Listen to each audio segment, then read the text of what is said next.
Rafi, bonjour. On est très honoré d'avoir une autre occasion de vous parler. Merci beaucoup de nous avoir accordé votre temps. C'est moi qui vous remercie. Merci. Alors, la réunion à Bruxelles.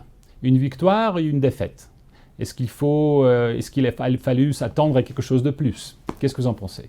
Écoutez, il suffit de lire la déclaration qui a été faite après cette réunion par notamment le département d'État, mais c'est une communication qui est commune à l'Union européenne et aux États-Unis. Donc, l'objectif qui était visé par cette réunion, c'était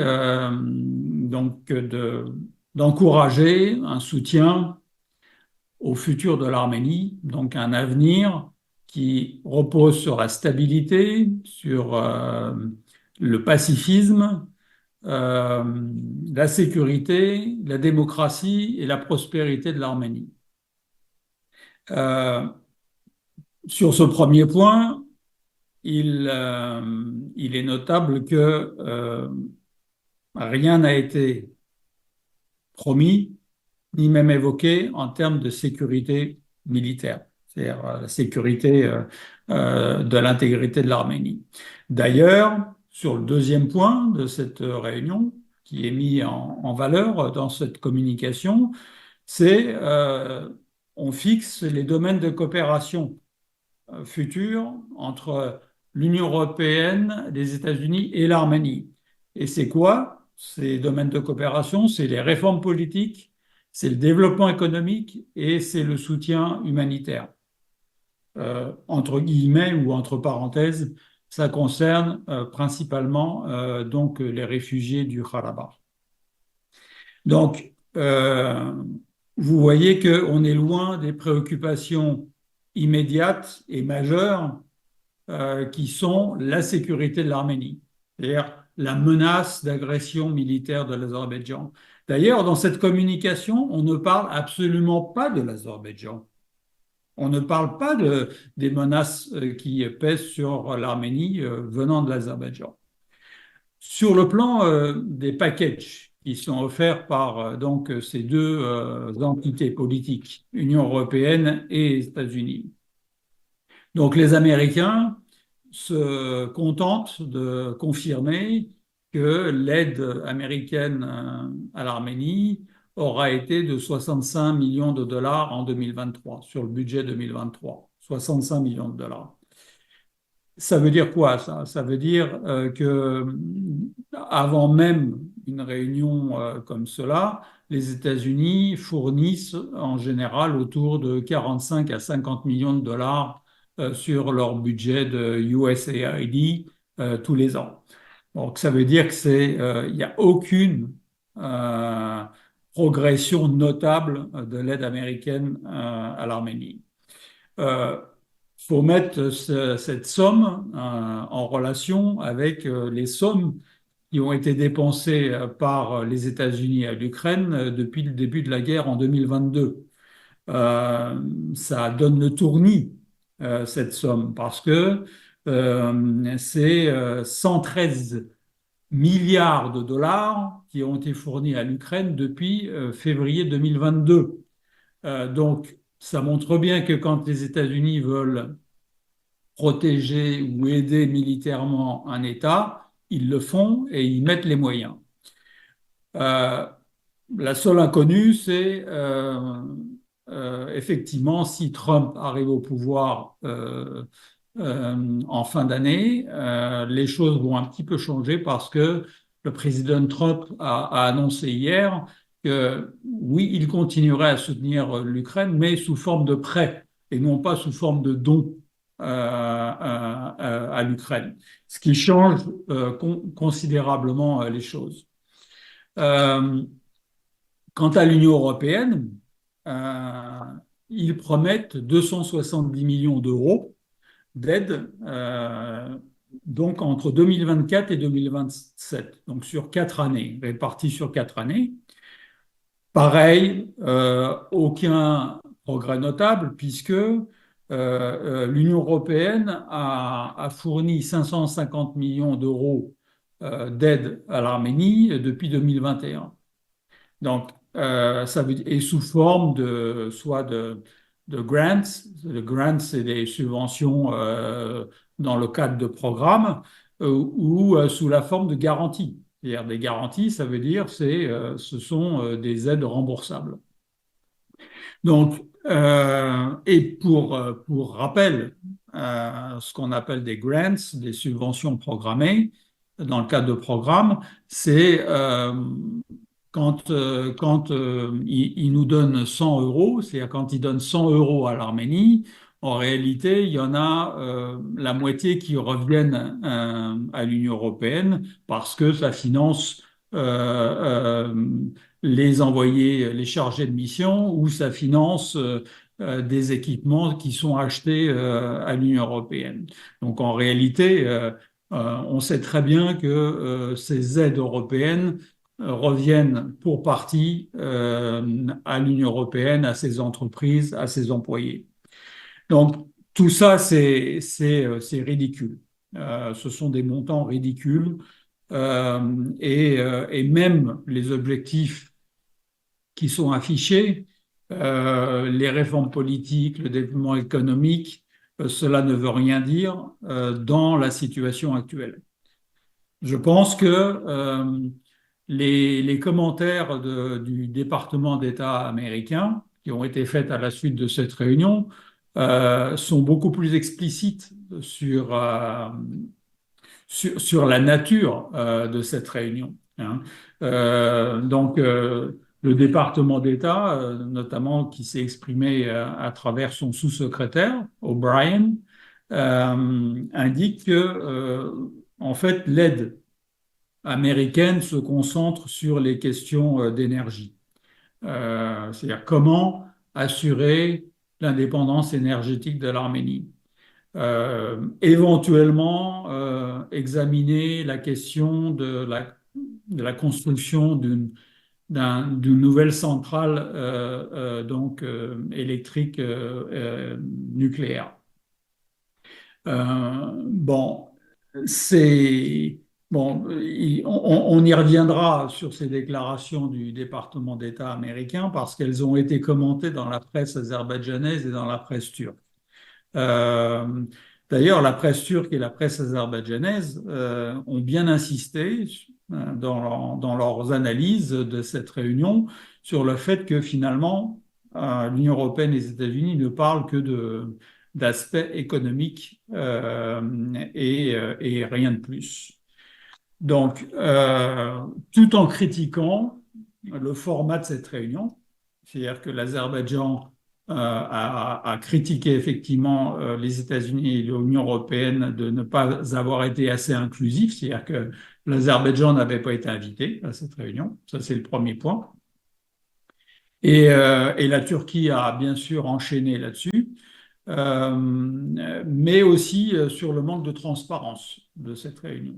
Bon, ça, je ne sais pas trop comment interpréter cette critique de l'Azerbaïdjan sur le manque de transparence de l'organisation de la réunion.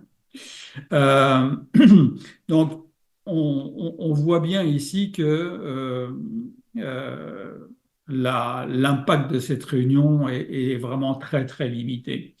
Alors, encore une fois, donc, pour revenir à la déclaration du sous-secrétaire d'État O'Brien, donc, qui est le responsable donc, des affaires européennes et eurasiennes, hein, au sein du département d'État.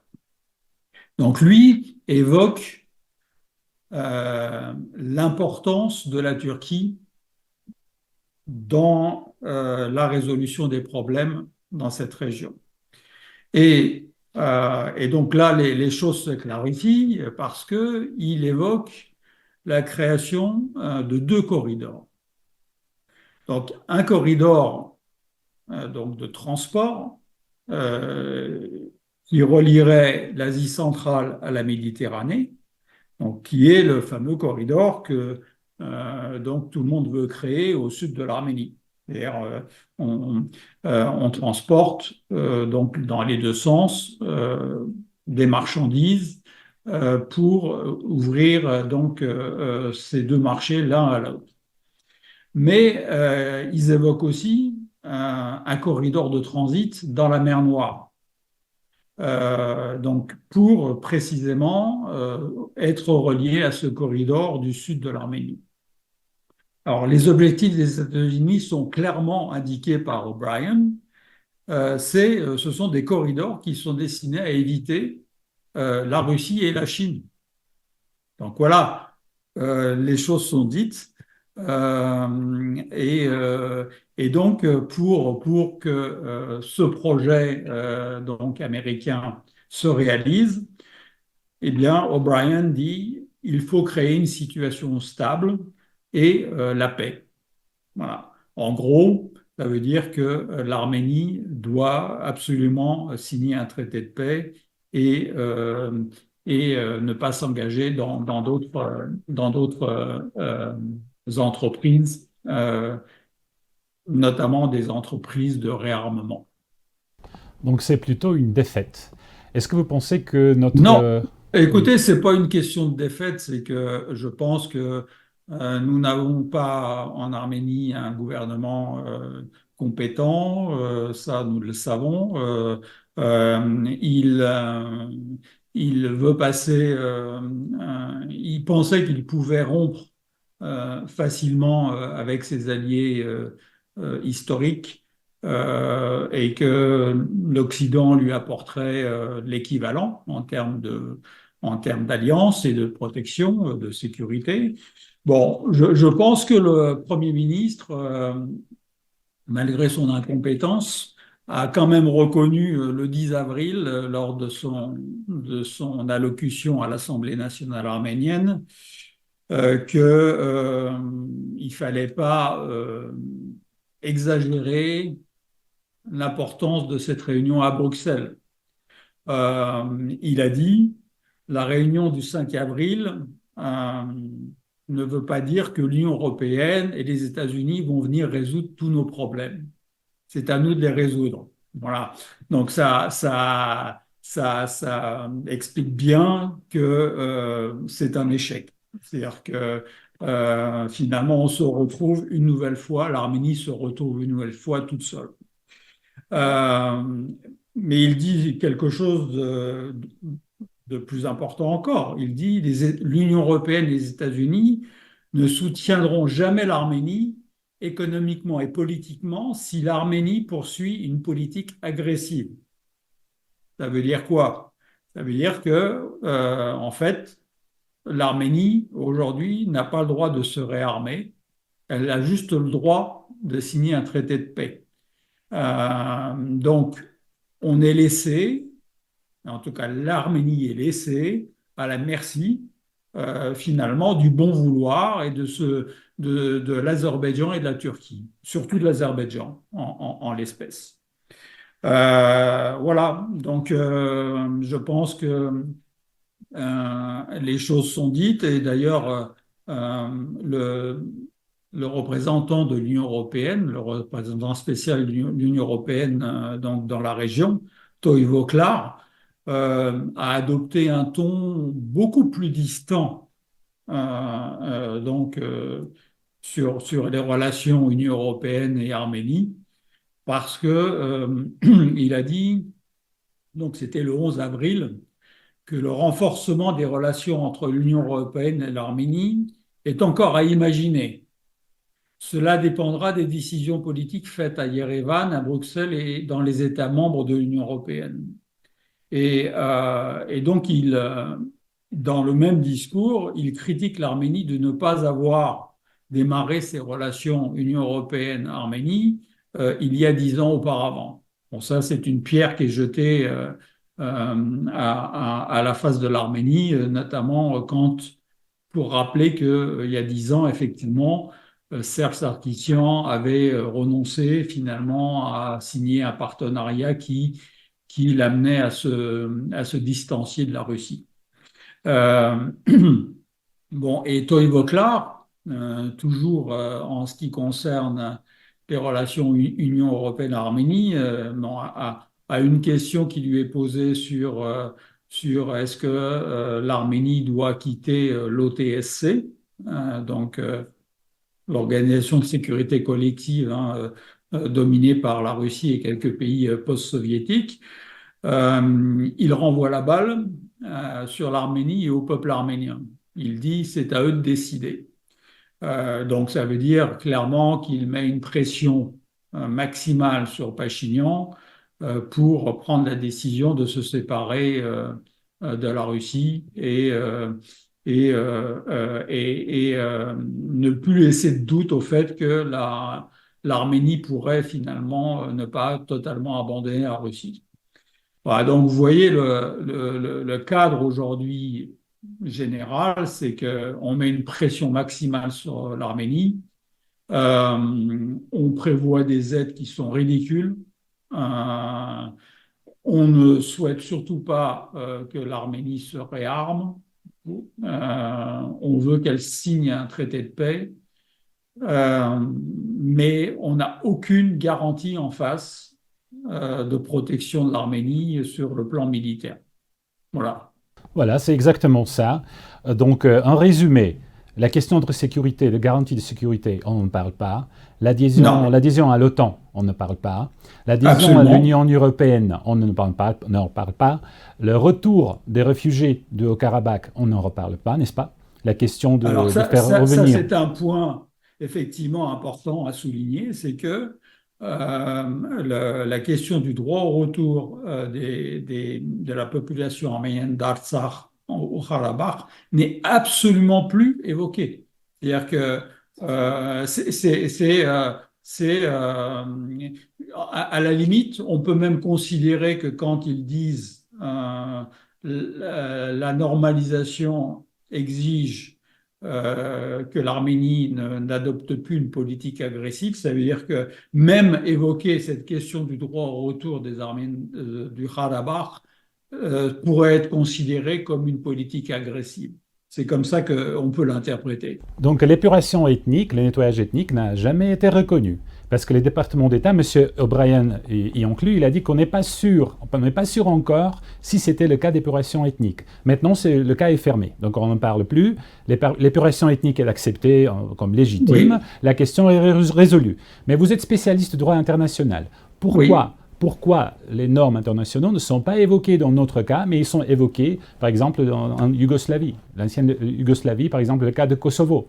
Pourquoi on n'est pas comparé à un autre précédent international assez important? Écoutez, faut pas reporter sur les autres cette responsabilité. La responsabilité, elle est entièrement du côté arménien. Si l'Arménie ne maintient pas des positions fortes vis-à-vis du droit international et ne cesse pas ses concessions unilatérales ininterrompues depuis plusieurs mois sur ce plan-là, c'est pas aux autres qu'il faut faire porter la responsabilité de cet échec. Bon, oublions la Yougoslavie. On sait très bien que la Yougoslavie était une volonté occidentale de protéger à tout prix l'Europe justement d'une influence russe dans cette région. Mais regardons aujourd'hui ce qui se passe donc en Palestine. Il se déroule actuellement un génocide. C'est pas une menace de génocide. Le génocide est en cours. C'est-à-dire que on va tuer par la voie de la famine une population entière. On a déjà détruit tout leur territoire et on ne parle toujours pas de génocide. C'est-à-dire qu'il y a une complicité aujourd'hui générale de l'ensemble des pays dans ce génocide. Donc, le droit international, effectivement, ne joue plus son rôle, ça c'est clair, mais c'est pas une raison pour que l'Arménie cède sur ce plan-là. Parce qu'il y a eu nettoyage ethnique, on peut le prouver, ça sera plus difficile de prouver que c'est un génocide, contrairement à ce que disent certaines ONG arméniennes qui sont impliquées dans ces affaires. Mais il y a eu nettoyage ethnique. Et ça, c'est déjà un crime contre l'humanité et ça suffit. Oui, malheureusement, oui, je suis tout à fait d'accord. La question qui se pose, qui a menti à qui? Est-ce que c'était notre gouvernement qui a mal compris l'intention de l'Ouest ou c'est l'Ouest qui a menti ou donné des faux espoirs à notre gouvernement? À votre avis, qui est responsable pour ça, pour ce mensonge? Écoutez, est-ce qu'on peut vraiment parler de mensonge? Je pense que je n'ai pas d'avis là-dessus. Ça peut être une combinaison de l'ensemble de ces éléments. Euh, bon, on lit ça et là les théories d'un tas de groupes. Je ne sais pas quoi en penser. De toute façon, euh, mon avis est clair, c'est que la faute revient intégralement à l'État arménien, à son gouvernement, dans tout ce qui s'est passé depuis ces dernières années. Voilà.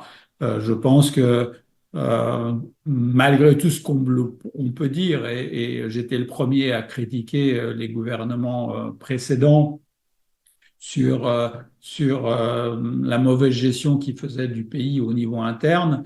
Au niveau de la politique extérieure, il y avait pas grand-chose à redire par rapport à ce qui se passe aujourd'hui. C'est-à-dire que ils avaient réussi à maintenir un équilibre bon, qui n'avait pas résolu la question du Karabakh, mais ils avaient réussi à maintenir un équilibre dans leur relation entre la Russie et l'Occident qui avait permis de protéger le Karabakh. Bon, malheureusement, le gouvernement qui est arrivé en 2018, avec très certainement le soutien de fonds occidentaux, notamment en aidant certaines ONG donc qui ont effectivement aidé le gouvernement, enfin le Pachinian arrivé au gouvernement. C'est malheureusement ces actions-là qui ont favorisé ce changement de gouvernement. Oui, oui, mais Rafi, ça fait 6 ans que ce gouvernement et l'équipe de propagande qui est financée par les pays occidentaux Oui, ils nous font beaucoup de promesses. Que le monde démocratique va venir nous sauver, le monde de démocratie va nous protéger, la communauté internationale va intervenir, il y avait la perspective de l'adhésion à l'OTAN, la France va venir nous sauver, les États-Unis vont venir nous sauver. On a entendu beaucoup de promesses, on a entendu beaucoup de mensonges. D'où ça vient? Parce qu'est-ce qu'on peut vraiment accuser le Ouest d'avoir sponsorisé, financé cette campagne de déception qui nous a mené finalement à une autre capitulation, comme vous dites? Est-ce que c'est la faute de l'Ouest qui sponsorise, qui finance cette campagne de déception, ces mensonges, ou c'est la faute de notre société, notre peuple peut-être qu'il ne veut pas être un peu moins naïf? Parce qu'on n'arrive pas à changer cette idée dans notre tête que c'est de l'Ouest, la France, les États-Unis, l'Angleterre qui vont venir nous aider, vont nous sauver. On est revenu en 1920. C'est exactement la même chose. Pourquoi on n'arrive pas à changer ce fantasme, ce délire dans notre tête? D'où ça vient? écoutez, j'ai un avis qui ne plaira pas beaucoup sur cette question, mais je pense que, il y a beaucoup d'élites en Arménie qui ne croient plus en l'avenir de l'Arménie. Et je pense que le problème vient d'abord de là. Euh, et je pense que c'est un mal qu'il faut absolument extirper, c'est-à-dire qu'il faut absolument arrêter tout de suite parce que si les élites n'y croient plus, elles sont incapables de convaincre la population. Donc, euh, l'existence d'une diaspora et éventuellement de pays de réception favorise cette chose-là. C'est-à-dire que euh, chaque Arménien en Arménie se dit, bon, bah, finalement, on aura toujours une solution pour pouvoir aller vivre ailleurs. Donc il y a vraiment un abandon total du sentiment patriotique et et de la captation de l'importance d'avoir un foyer national. C'est-à-dire que les Arméniens n'arrivent pas à comprendre que si on perd ce foyer national, nous allons perdre notre arménité en diaspora. Nous allons nous dissoudre, nous assimiler facilement parce que nous n'avons pas d'idéologie. Donc, je crois vraiment qu'il y a un problème idéologique important au sein de l'Arménie et que, bien entendu, des esprits, en tout cas, et les entreprises de propagande n'aident pas. n'aide pas à surmonter ce souci. Malheureusement, je suis tout à fait d'accord. Vous avez déjà répondu par rapport à ce corridor, le carrefour de la paix. Vous savez, c'est un Oui, nouveau projet maintenant, ce projet de oui. propagande encore, on entend parler beaucoup de ça. C'est le carrefour de la paix.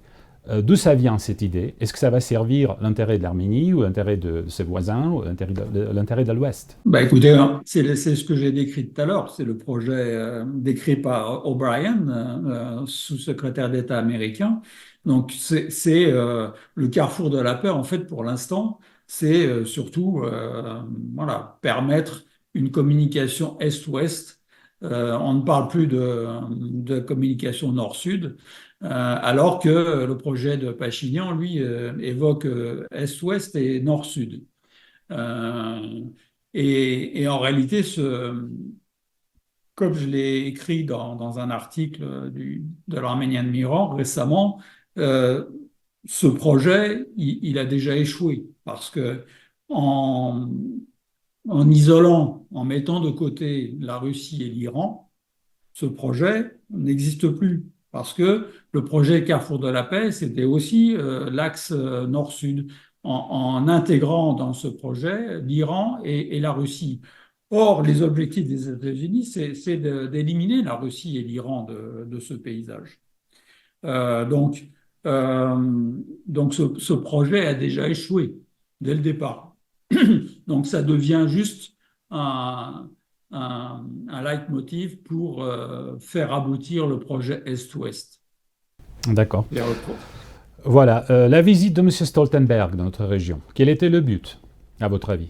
Bon, écoutez, je pense que ça va dans le sens de ce que font les Européens et les Américains, c'est faire beaucoup de bruit, beaucoup de communication autour des relations entre l'Arménie et l'OTAN, entre l'Arménie et l'Union européenne, l'Arménie et les États-Unis, pour expliquer à la population arménienne que nous sommes là et que vous pouvez prendre vos distances de Moscou. Voilà, ça s'arrête là. Parce qu'en effet, vous avez raison, je pense que personne n'a évoqué l'adhésion de l'Arménie à l'OTAN. Ni Et même personne n'encourage non plus l'Arménie à quitter l'OTSC. Vous avez aucune déclaration de l'Occident qui exige de l'Arménie d'abandonner l'OTSC. Mais Personne. les propagandistes locaux nous disent à chaque fois, pendant 6 ans, le moment que Oui. vous quittez l'alliance avec la Russie, vous pouvez adhérer à l'OTAN. Ils nous disent ça pendant 6 ans. Et ils sont très bien financés, vous savez. Mais c'est faux, c'est totalement Je faux. sais bien que Il n'y c'est a faux. aucune déclaration occidentale dans ce sens. Et même pire, comme vous l'avez relaté, je l'avais aussi écrit dans un article, les, les think tanks du Pentagone disent clairement à l'Arménie, réfléchissez bien à ce que vous allez faire. Parce que si vous quittez l'OTSC, ni la France ni l'Occident ne viendra remplacer l'OTSC sur le plan de la sécurité de l'Arménie. Voilà, les gars de Rand, je leur ai parlé, ils étaient très Oui, honnêtes. Ils étaient très oui, très honnêtes. Je respecte oui, ça parce oui. qu'au moins, ils ne racontent pas des mensonges. Mais ma réponse à eux, c'est alors dans ce cas-là, arrêtez de financer la campagne de propagande dans notre pays qui nous dit le contraire. Parce que ça fait 6 ans qu'ils nous racontent des faibles, de contes de fées. Il faut arrêter de financer ces gens. Alors donc pour vous donner une explication, pourquoi il continue à financer ces campagnes de propagande, tout simplement parce que ça permet de maintenir Nicole Pachinian au pouvoir et que Nicole Pachinian, c'est justement l'élément qui permet de réaliser leurs projets, c'est-à-dire les projets occidentaux, de signer la paix avec l'Azerbaïdjan à tout prix et de créer ce corridor donc commercial entre l'Asie centrale et la Méditerranée. Voilà. Nicole Pachinian, c'est la garantie de pouvoir aller jusqu'au bout de leur projet, quitte à sacrifier, comme ils l'ont fait, le Karabakh, et peut-être même aujourd'hui, quitte à sacrifier l'Arménie. Maintenant que la situation est claire, en revanche, je pense que si Nicole Pachinian, malgré tout ce qui lui est dit par ces États étrangers, continue et persiste dans sa politique, c'est maintenant qu'il faut se poser des questions sur lui. Euh, et donc, bon, je ne sais pas si vous avez lu la déclaration de Vartan Oskanian hier ou avant-hier. Mais voilà, au moins, pour une fois, il n'y a pas de langue de bois. Il désigne la personne qui est responsable de tout ce qui nous arrive depuis quelques années. Et je pense qu'il est grandement temps que toutes les élites, y compris toutes ces personnes qui sont au Parlement arménien, qui détiennent la majorité au Parlement arménien, arrêtent de soutenir Nicole Pachinian. Parce que faut vraiment dire aujourd'hui à la population arménienne que c'est pas seulement Nicole Pachinian qui est responsable, c'est tous ceux qui continuent à le soutenir politiquement, et notamment tous les députés de l'Assemblée nationale arménienne qui sont partis contrat civil. Ils sont autant responsables de la situation actuelle que Nicole Pachinian. Est-ce que vous pensez qu'il a compris? Est-ce que vous pensez que ces gens, ils ont compris que c'était un échec, c'était une défaite, qu'ils ont raté, que ces promesses, c'était pour rien? Parce que j'essaie d'imaginer, vous êtes à Prague, vous déclarez que vous cédez Karabakh à Azerbaïdjan, mais il a Oui, fallu vous donner des promesses. Il a fallu vous dire, peut-être que M. Macron, président Macron ou quelqu'un d'autre, ils ont dit quelque chose. Parce qu'en revanche, on vous donne ça, on vous propose ça en revanche. Vous cédez Karabakh, mais en revanche, vous avez ça. Ça, c'est quoi? Il a obtenu quoi? On a perdu une partie de notre patrie. Mais qu'est-ce qu'on a obtenu en revanche? Et là, maintenant, il doit comprendre qu'il a raté. Mais est-ce qu'il va essayer maintenant de réparer les relations avec la Russie? Vous avez dit la dernière fois, ça serait un suicide de rompre totalement les relations avec la oui, Russie. Cependant, les Américains disent la même chose en même temps. oui. Voilà. Est-ce qu'ils vont essayer maintenant de changer leur politique et de comprendre qu'il faut réparer les relations maintenant avec la Russie, qu'ils ont été dessus? Est-ce qu'ils vont comprendre, à votre avis? Écoutez, je pense que moi, comme vous, comme d'autres commentateurs politiques, essayent de faire comprendre au gouvernement arménien la direction qu'il devrait prendre. Euh, et bon, je pense que la triade qui est au pouvoir aujourd'hui, c'est-à-dire Nicole Pachinian, Alain Simonian et, euh, et Armen Grigorian à la sécurité nationale ont des déclarations enfin, tellement excessives contre la Russie, surtout Armen Grigorian et Alain Simonian, que ça va être compliqué pour la Russie maintenant de traiter avec eux. Donc clairement, il faut un changement de pouvoir en Arménie.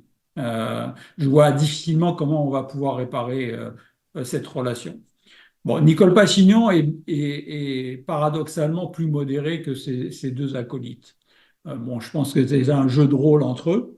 Euh, Nicole Pachinian, il a un discours plus modéré en ce sens qu'il explique que il cherche à rétablir un certain équilibre donc dans la souveraineté, la relation souveraine entre les deux États, hein. Il l'a toujours dit et c'est vrai que c'est une voie idéale à rechercher. C'est-à-dire Pachinian a cherché à sortir de la vassalité qu'on avait vis-à-vis de la Russie. Mais il s'y prend de manière maladroite.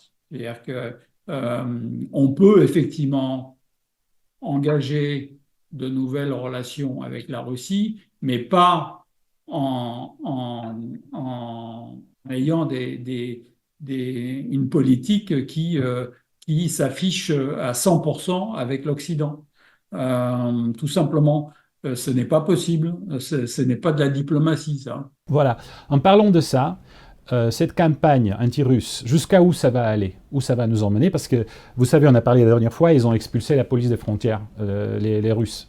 Il y avait une trentaine, je pense. Notre aéroport.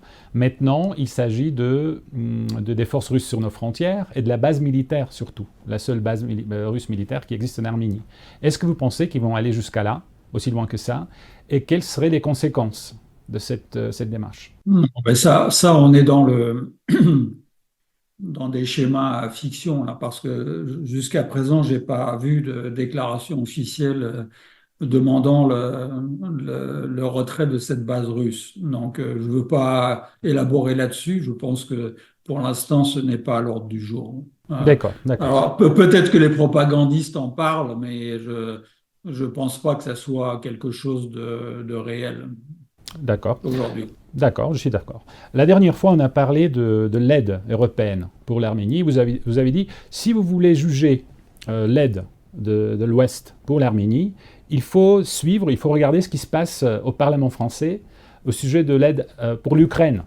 Et finalement, qu'est-ce qui s'est passé finalement? Est-ce que le Parlement français a accepté de continuer de livrer des armes et donner l'aide financière à l'Ukraine? La dernière fois, c'était 5 milliards d'euros et 61 milliards de dollars.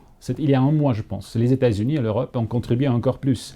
Et maintenant, le montant total, ça Non. monte jusqu'à 300 milliards, d'après ce que j'ai entendu. Alors, l'Union européenne a donné depuis février 2022 88 milliards d'euros d'aide à l'Ukraine. 88. Et les États-Unis, comme je vous l'ai dit tout à l'heure, 113 milliards. Euh, la future aide américaine, pour l'instant, n'a pas été adoptée au Congrès américain. Elle est bloquée pour l'instant par le camp républicain. Et c'est d'ailleurs pour ça que Donald Trump, hier, a conditionné cette adoption d'un nouveau package de 60 milliards de dollars en disant que si lui était au pouvoir, il adopterait donc une aide sous forme de prêt et non pas une aide donation. Donc, ça donne une indication sur les amendements qui pourraient être apportés au projet de résolution actuel qui est discuté au Congrès américain. En ce qui concerne l'aide française, je dirais, l'aide bilatérale est minime. Elle est l'aide à l'Ukraine, elle est de 3,7 milliards d'euros.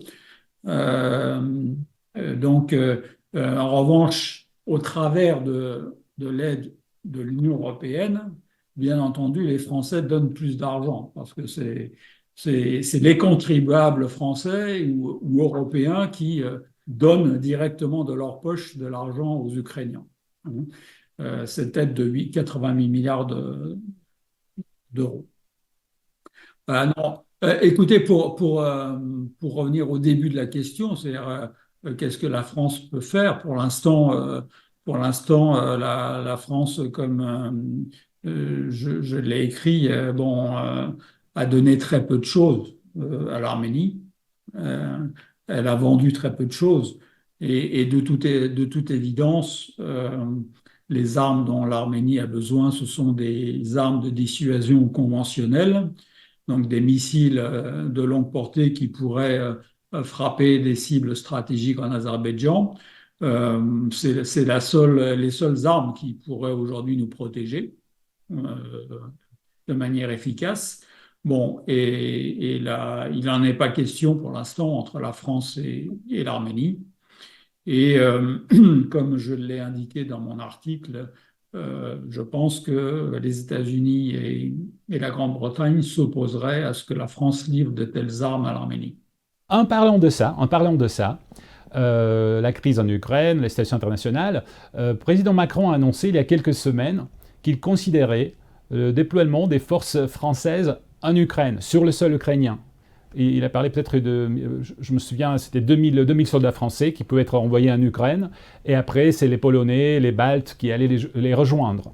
Où ça va nous amener? Parce qu'il y avait une réponse russe, c'est qu'on va les tuer. C'était un politicien russe qui a dit, d'ailleurs il parlait assez bien le français, c'était le journaliste français qui lui a posé la question, qu'est-ce que vous allez faire? Mais on va vous tuer, on va les tuer. Où ça va nous emmener? Parce qu'il y avait même une réponse de Poutine, le président Poutine qui a dit, voilà, on a des armes nucléaires, si on a les armes nucléaires, c'est qu'on va les utiliser un jour. Voilà. Où ça va aller? Et est-ce que le président Macron a changé son avis? où l'Europe a changé son avis, où on va voir encore une escalation encore plus violente qui va porter le monde vers une guerre nucléaire. Bon, écoutez, cet épisode est déjà passé, est déjà oublié. À la suite de la déclaration du président Macron, comme vous le savez, il a été désavoué par les États-Unis, il a été désavoué par la plupart des États de l'Union européenne. Et donc, c'est voilà, c'est un coup de bluff qui est tombé dans l'eau. Euh, mais il faut recadrer cette déclaration dans le contexte des relations franco-russes et également vis-à-vis de, de, de l'opinion publique française. Euh, le président Macron est en très mauvaise posture sur le plan politique. Il n'a plus de majorité au Parlement, il n'arrive pas à faire avancer ses réformes. Il y a une contestation sociale, sa cote de popularité est très basse il s'apprête à subir une grosse défaite aux élections européennes qui arrivent. Donc ça, c'était pour essayer de se montrer sous un nouveau visage, visage de chef de guerre.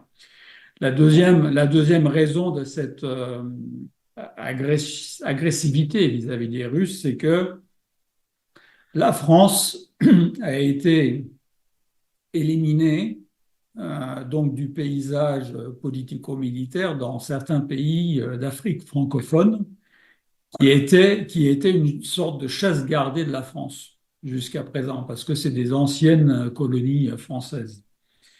Et la Russie, Wagner ont pris la place des militaires français. Et donc, c'est vrai que l'armée française est assez échaudée d'avoir été éliminée de ces pays.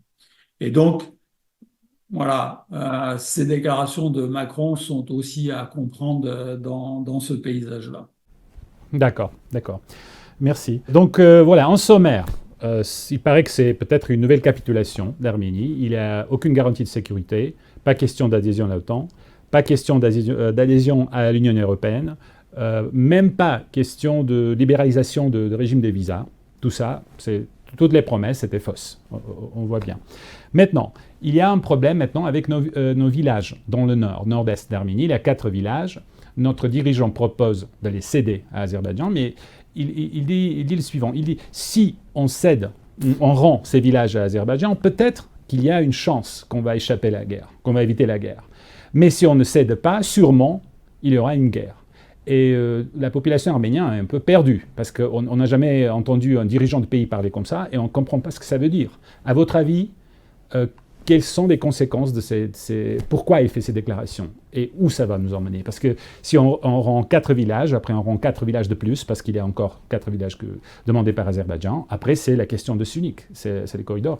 Est-ce que si on continue à céder notre territoire, est-ce que vous pensez qu'on peut établir la paix dans notre région? Où ça va nous emmener? Et pourquoi notre dirigeant fait des déclarations pareilles? En fait, il est dans une fuite en avant. C'est-à-dire que euh, son objectif, c'est, pour ne pas être dans l'échec, c'est de dire c'est la paix à tout prix. Donc, la paix à tout prix, ça veut dire euh, accéder effectivement aux demandes de l'Azerbaïdjan. Alors, ces 4 villages, son argumentation, c'est de dire, mais ces 4 villages n'étaient pas dans les territoires de l'Arménie soviétique à l'époque, etc. Bon, sauf que à l'époque de l'Union soviétique, il n'y avait pas de conflit entre les républiques. Or là, il y a conflit, et comme l'ont très bien noté certains analystes arméniens, quand vous donnez ces 4 villages, euh, il va se passer ce qui s'est passé dans les entreprises de colonisation de la Cisjordanie, c'est-à-dire que on colonise certaines parties de la Cisjordanie, et le problème c'est qu'après vous fermez les routes. C'est-à-dire que l'Azerbaïdjan, en ayant ces 4 villages, va finalement avoir le contrôle d'un territoire beaucoup plus vaste parce qu'il y a certaines routes qui ne seront plus accessibles à l'Arménie.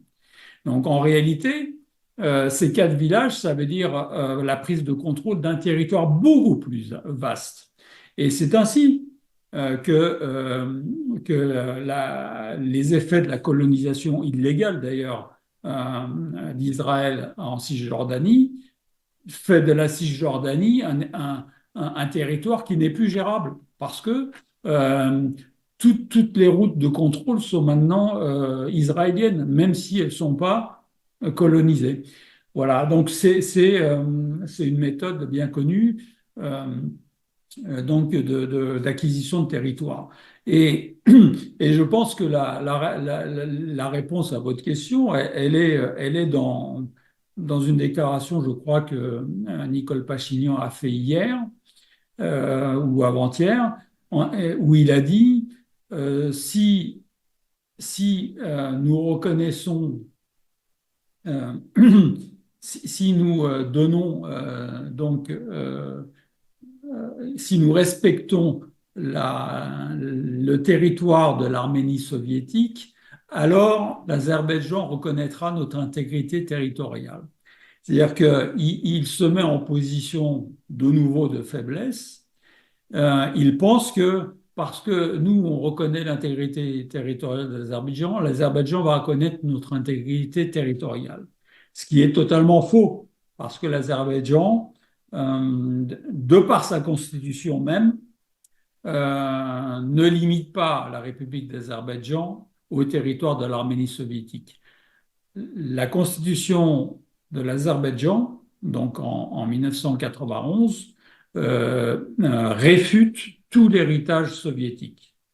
Il revendique effectivement la République d'Azerbaïdjan sans tenir compte des frontières qui ont été fixées par l'Union soviétique.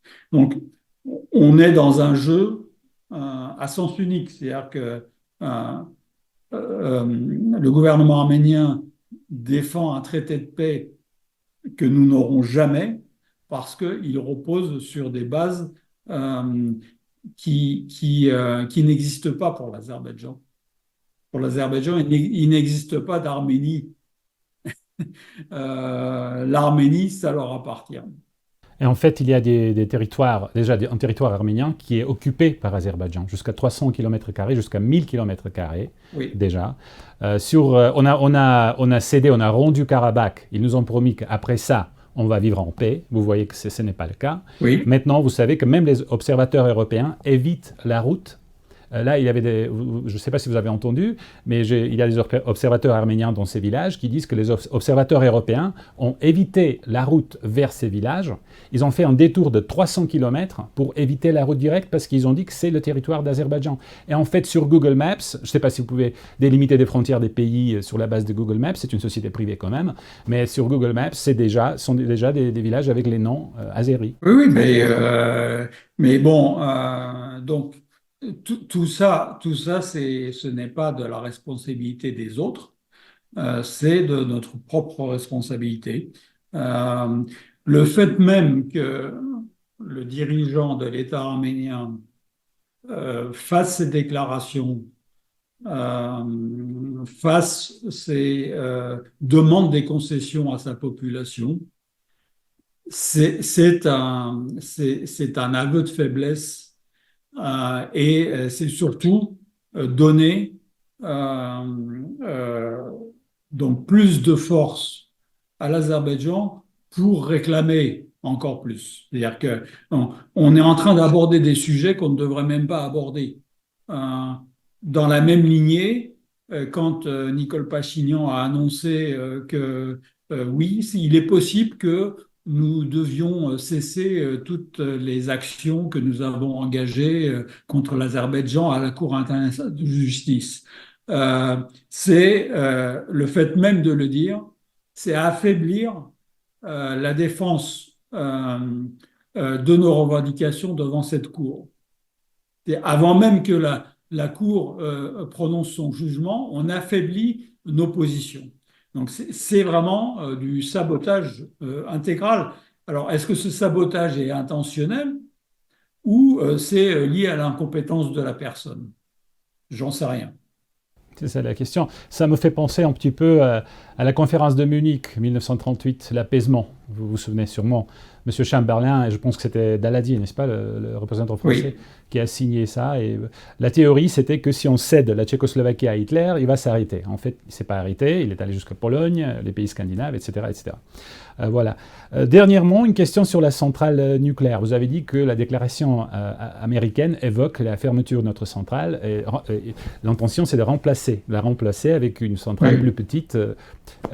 Pourquoi ils disent ça, les Américains? C'est quoi l'intérêt américain de fermer notre centrale nucléaire? Alors, ce projet de fermeture de la centrale nucléaire de Zvartnots, en fait, c'est surtout les Européens qui, depuis le début, donc depuis 30 ans, réclament la fermeture de cette centrale.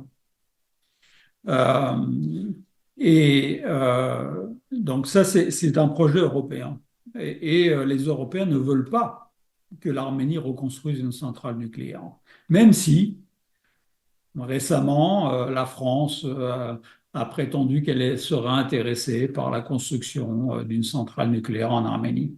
Bon, tout ça, c'est un petit jeu pour embêter les Russes, puisque en fait, les Russes sont prêts depuis longtemps à reconstruire une nouvelle centrale nucléaire en Arménie. Euh, les Américains ne disent pas clairement qu'ils veulent reconstruire une centrale nucléaire.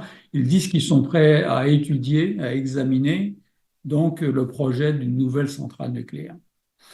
Euh, le danger dans tout ça, c'est que ce sont toujours des promesses dans l'air.